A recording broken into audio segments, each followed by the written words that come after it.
বসন্তের সময় যখন যখন নতুন পাতা গজাবে। হচ্ছে লাভলি চানাচুর খেতে খুব ভালোবাসে। এই হচ্ছে আমাদের রুদ্রবাবু। ধোয়া দেওয়া হয় যেহেতু মৌমাছিগুলো আপনার গায়ের দিকে ছোটে, তো মন্ত্র পড়লে নাকি মৌমাছি চলে যায় নাকি। গ্রামটা ঘুরে দেখাবে আমাদের রুদ্র। সব ছাগলে মাথা খেয়েছে। বাড়ির আশেপাশে যদি আপনার লিচু বাগান থাকে, এই একটা প্রবলেম ফেস হয়, এইগুলোতে আপনার কোনো মইল আপনার এবছরে হবে না। জমির টাটকা পেঁয়াজ, এই যে পাশেই জমি। হ্যালো এভরিওয়ান, আসসালামু আলাইকুম। চলে এসেছি একটা আদর্শ মৌমাছির খামার দেখতে, আর আমার সাথে আছে হচ্ছে রুদ্র। আর এখন আমরা আছি হচ্ছে লিচু বাগানে, আর লিচু বাগানটা আপনার এক্সপ্লোর করে আমরা চলে যাব মৌমাছির আদর্শ খামারে। এই যে খোলা যায়। ও আপনাকে দেখাচ্ছি, গান নিচে এই যে এই যে এই যে মামা, এই যে মামা, এইভাবে মেঘ দিতে, ঠিক আছে? এবার আমি ভেতরে চলে এসে মেঘ দিই, ঠিক আছে?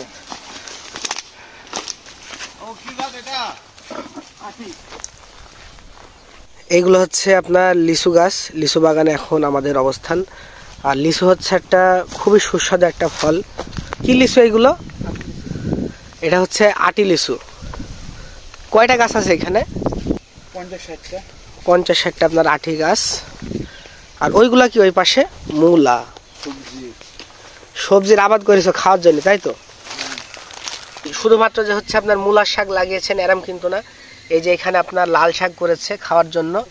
আর হচ্ছে রুদ্র এখন লাভলি চানাচুর খাওয়াবে আমাদেরকে। রুদ্র হচ্ছে লাভলি চানাচুর খেতে খুব ভালোবাসে।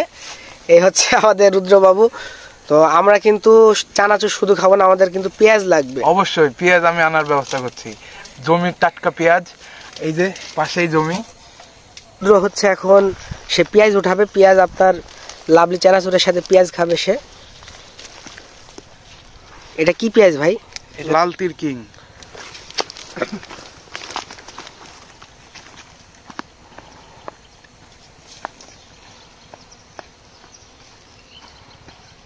এই পেঁয়াজ এখন লাভলি চানাচুর খাওয়া হবে আমাদের।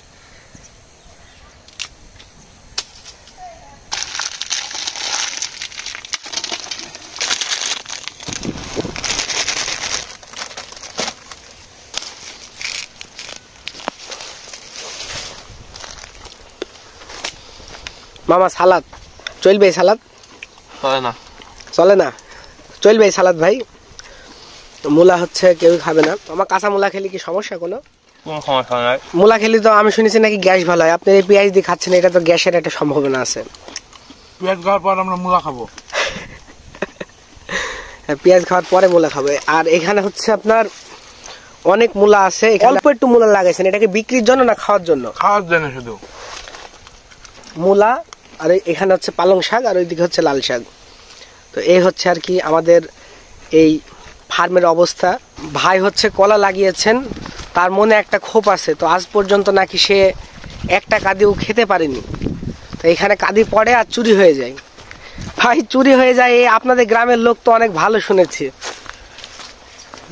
দিয়ারে কোনো জিনিস থাকে না, সব চুরি হয়ে যায়। তাই দিয়ার এমন একটা জায়গা। দিয়ার এমন একটা জায়গা, এখানে কোনো জিনিস থাকে না। দিয়ারে কলা লাগাইছে আমাদের ভাই। আল্লাহ, এটা আবার কি হয়েছে? তো 22 ছড়ি মনে হয়েছে। এই যে এখানে হচ্ছে একটা 22 ছড়ির কান্দি পড়েছে। এই কান্দিকে বাড়ি পর্যন্ত যাবে কি মনে হয়েছে? দেখা যাক কি হয়। কোনো বলা যাচ্ছে না, হয়নি তো ভালোভাবে। খুব সুন্দর আপনার ফ্রেশ কান্দি একটা। আর এইদিকে হচ্ছে আর একটা কান্দি, এটা আপনার নিউ রেডি হচ্ছে। আর এইখানে আর একটা কান্দি প্রায় রেডি হয়ে যাওয়ার মতন অবস্থা। এটা হচ্ছে 22 ছড়ি, এটা হচ্ছে 22 ছড়ি। আর এই বাগানটা হচ্ছে আপনার আটি লিচুর বাগান। আপনার এটাতে হচ্ছে খুব ভালো পরিচর্যা করে এই বাগানটার। গাছের পাতা দেখে বোঝা যাচ্ছে আপনার অনেক যত্ন নেয় বাগানের। সব ছাগলে মাথা খেয়েছে। চাষি পাতা খাইলে হয় বলেন? এই সবাই আগাতে লিচু হবে। বাড়ির আশেপাশে যদি আপনার লিচু বাগান থাকে, এই একটা প্রবলেম ফেস হয়, সেটা হচ্ছে আপনার এই যে এই পাতাগুলো কিন্তু ছাগলে খেয়েছে। আর ছাগলে খাওয়ার কারণেই কিন্তু হচ্ছে আপনার এইগুলোতে আপনার কোনো মইল আপনার এবছরে হবে না। তো এইগুলো যাদের বাড়ির আশেপাশে বাগান, তারা এইগুলো অবশ্যই খেয়াল করবেন। আর এইখানে হচ্ছে আপনার একটা কলার কাঁদি হয়েছে, এই যে এখানে এটা হচ্ছে কালীকুমার। আমরা এখন যাচ্ছি মৌমাছির খামার দেখতে। আমাদের ছোট ভাই আপনার আজকে আমাদের পুরো গ্রামটা ঘুরে দেখাবে, আমাদের রুদ্র। এই সে আমাদের হাওয়ার গেট আপনার হাওয়ার মাধ্যমে কিন্তু খোলা হয়েছে। আর আমরা চলে আসলাম মেন রোডে। আর মেন রোডের ওই পাশেই হচ্ছে আপনার মৌমাছির খামার, ওইখানে যাব আমরা এখন। আর এটাই হচ্ছে সেই আমাদের মৌমাছির খামার, যেখানে হচ্ছে আপনার মৌমাছির আবাদ হয় এবং হচ্ছে মধু সংরক্ষণ করা হয়। আর এই যে মাছি, আমি কাছে যাব না, আপনার অনেক মাছি উঠতেছে। এই যে একবার মাছি দেখেন, প্রচুর মাছি। আর মৌমাছির বক্স যখন খোলা হয় তখন কিন্তু আপনার ধোঁয়া দেওয়া হয়, যেহেতু মৌমাছিগুলো আপনার গায়ের দিকে ছোটে। তো এখন আপনার ধোঁয়া তৈরি করছে আমাদের এই ছোট ভাই মেশিনের মাধ্যমে।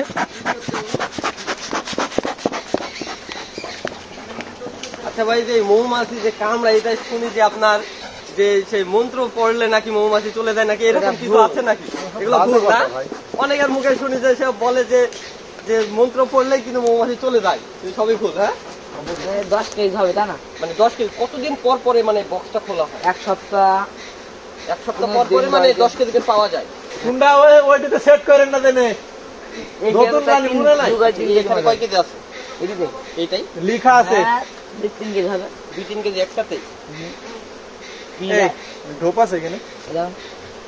আচ্ছা ভাই, এখানে যে সেই রানী মৌমাছি বলে, কই এটা কি আছে এর মধ্যে? এখানে নাই ভাই, এই তলে আছে। আচ্ছা, মানে তলে থাকে না? পালাইলে শুনি যায় কামড়ায় যায় নাকি? হ্যাঁ, পালালে যখন কামড়াবে ওই গন্ধ, আর ওই গন্ধ শুকিয়ে অন্য মাছিতে কামড়ায়। আর এখানে আশেপাশে কিন্তু আপনার প্রচুর মৌমাছি উঠতেছে, আপনারা দেখতে পারবেন। আপনার এখন যেহেতু আপনার বক্স থেকে আপনার যে মধুর যে আপনার চাকগুলো আছে এইগুলো আপনার বের করছে, এখান থেকে এখন মধু সংরক্ষণ করবে। তো এই কারণেই কিন্তু মাছিগুলো আপনার বেশি উড়াউড়ি করতেছে। আমরা এখানে বেশিক্ষণ থাকবো না, কারণ হচ্ছে এরা মধু সংরক্ষণ করছে, মাছিগুলো অনেক রেগে আপনার উড়াউড়ি করছে বেপরোয়াভাবে। তাই আমরা চলে যাব এখান থেকে। আর আমাদের একটা ছোট ভাই আছে, ওর সাথে একটু কথা বলবো। আর আমাদের এই ছোট ভাই আপনার এই যে লিচু গাছের যে পাতা এইগুলো সংরক্ষণ করছে। ভাই, পাতা তুমি কি সারা বছর পাতা কুড়াও? না, সারা বছর না। আপনার ধরেন যেই সময় পাতা কুড়ানি হয় সেই সময় কুড়াই। আপনার ধরেন এই চৈত মাসে যখন গরমের সময় হবে তখন আপনার ভালো হবে। সেই সময় ধরেন পাতা ধরেন সব ঝরে যাবে। আপনার বসন্তের সময় যখন যখন নতুন পাতা গজাবে তার আগে ধরেন এই পাতা সব ঝরে যাবে, আর তখন আমাদের পাতা বেশি ভালো হয়। এই পাতা দিয়ে হচ্ছে যে কি কি মানে রান্নাতে কাজে লাগাও না বিক্রি করো? রান্নার কাজে লাগায়, তারপরে আপনার ধান সেদ্ধ হয়, সব রকমের। এই পাতা দিয়ে ধান সেদ্ধ করে এবং রান্নার কাজে। হ্যাঁ হ্যাঁ। কয় বস্তা গুছাইছো আজকে পাতা? এই এখানে এইখানে ওইখানে আর ওইখানে, আর খড়ি ভেঙেছি কটা। বন্ধুরা, আমি হলো সোহান আলী। আমরা যে পাতা এগুলা কুড়াই সেগুলো আমরা জ্বালানি কাজে ব্যবহার করি এবং মানে ধান সেদ্ধ করার জন্য। কারণ আমরা ধান সেদ্ধ করার নাকি প্রচুর মানে খড়কুটোর মানে মানে প্রয়োজন হয়। সেই হিসাব করে আমরা মানে পাতা কুড়াই এবং পাতা করে আমরা জ্বালানির কাজে এবং ধান সেদ্ধ করা এবং মানে বিক্রি করা মানে সব ক্ষেত্রে আমরা এগুলো ব্যবহার করি এবং এগুলো আমরা মানে দিন দিন কুড়িয়ে নিয়ে যাই। বন্ধুরা, আমাদের যদি এই ভিডিওটা ভালো লাগে তাহলে লাইক, কমেন্ট, শেয়ার, সাবস্ক্রাইব করবেন। আল্লাহ হাফেজ বন্ধুরা।